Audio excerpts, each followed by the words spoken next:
Hi everyone, this is Sandy with Creating with a Heart. Happy New Year.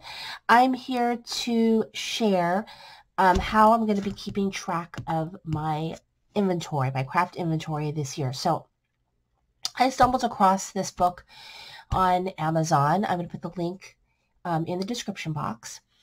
And basically it's an 8.5 by 11. I think it's around 500 pages of where you can write down your physical inventory of your craft items. And so, I've tried all different kinds of ways, and whenever I kept a written inventory, I've done a lot better with keeping up with it. But I've just cleaned out my craft room, and I really want to keep track of my stamp sets in particular and my inks, because I tend to buy duplicates of those two items. So I have my coffee here. So let me go into exactly how I'm using this book. And I just started. I just got it. So I do plan on putting some tabs here and doing some more things. And I'll talk about that as I go through it. So this first section is like stamps and dies. And so what I've done is I've actually printed out, I've gone into Google and searched, or eBay and searched the stamp sets, and then I just did a document of little pictures of them, and then I printed them out. These ones I did black and white, but then I did some colored ones later. I needed colored ink for my printer. And so up here I put the name of the company. You could organize it by, category if that's what you want to do. I'm going to organize mine by company because that's easier for me. And then the notes, I put the name of the stamp set. You could also check off here if there's dies, or if there's dies that you're putting in here instead, you could do that. These ones, I don't think I have any. Oh, these ones, see, this one over here, I have some dies for. I think I have dies for this one. And I just did a check mark there. So this is kind of how I'm doing it, just to give you an idea. And there's a lot of space in here. I have a lot more space to put Grading Farm in here. This is 8.5 by 11. So I have a lot of Grading Farm. I'm kind of a collector of Grading Farm, I think. And then you can see, as I got further, I started putting more on there, and so a lot can fit. So I'm probably going to go back when I had the empty spaces on the other pages and put more of them there. And then I gave myself some extra space for Grading Farm, and then I went into CC Designs. And this one, as you can see, I did in colored. I still have some space in some places for CC Designs. And I'm getting ready to do Lawn Fawn, which is a big one. And then you can continue on. And there's a lot. You can see there's a lot. And so that's why I want to do tabs that say the names of the companies. Because the other thing I think I'd like with this is have it be an inspiration book, to be able to look through it and see what stamp sets I have to be inspired on what I want to make or what I haven't used in a while. And what I liked was there's a lot of space for stamps and dies, which I mostly have. And then we get into the inks. So I did my Pink Fresh Studio ink, and what I did was, you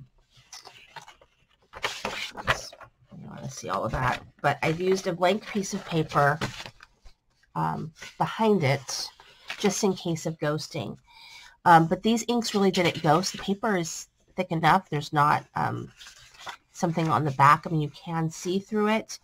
But it didn't do too badly, but I put a piece of paper behind it so that I wouldn't have to worry about it. But I have my Pink Fresh Studio, it's dye inks, and then I went ahead and I stamped all my inks. You can see I did that, and then all my Pink Fresh Studio, because I have all my inks with there, and then Concord and Ninth, all the ones that I have for Concord and Ninth. And then that's all I did for the inks so far. I know that I want to do my Distress Oxides next. I haven't had a chance. Now, this part I have not done, so there's lots of space for your inks, depending on how much ink you have. I've been trying to kind of pare down my inks, so lots of space for inks. Oh, and then let's see, this is markers and colored pencils. So this is where you could do your Copics or your, you know, markers or whatever it is that you would like to do. Okay, and then this right here.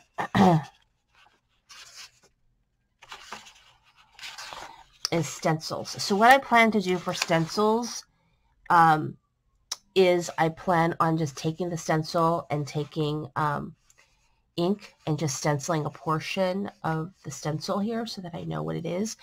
This I think will be very useful because I have a lot of stencils and I don't use all of them, and sometimes I buy similar stencils because I don't know if I have them or not. But there's a place for all your stencils. You could buy multiple of these books, you know, like if you fill one up. We'll see how I do, if I can fill this one up. I'll have to do how well I did. Standalone dies. So here is standalone dies, and you could take a picture of them. You could write them out. You know, there's a lot of options that you have. You could draw a picture of them.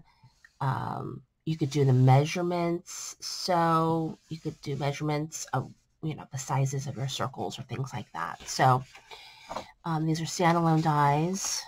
These might be good for all my word dies. And then, yeah, dies.